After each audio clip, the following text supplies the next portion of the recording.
اس حرص کو پیدا کرنے کی ضرورت. ہمارے بزرگوں میں علامہ انور شاہ کشمیری رحمۃ اللہ علیہ کے بارے میں حضرت قاری طیب صاحب رحمۃ اللہ علیہ کا بیان ہے، حکیم الاسلام، کہ خبر ملی، افواہ پھیلی کہ حضرت کا انتقال ہو گیا، آخری مرحلے میں تھے، ڈابھیل سے بیمار ہو کر تشریف لائے، پھر کبھی نہیں، پھر واپس نہیں گئے اور وفات پا گئے.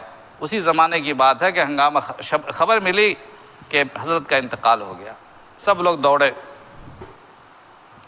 حضرت قاری طیب صاحب فرماتا ہے کہ میں بھی پہنچا دوڑا ہوا، تو معلوم ہوا وہاں پہنچ کر کہ نہیں، انتقال نہیں ہوا ہے، جاکنی کی کیفیت ہے، یعنی بہت سخت تکلیف میں ہے، لیکن حضرت بیمار ہے، انتقال نہیں کیے، زندہ ہے. اجازت لینے کے بعد حضرت اندر داخل ہوئے، قاری صاحب فرماتے ہیں تو دیکھا کہ سخت تکلیف میں ہے، مگر ایک کتاب شامی ہے، فتاوی شامی، وہ کھول کر کے آنکھ سے لگا کر کچھ پڑھ رہا ہے.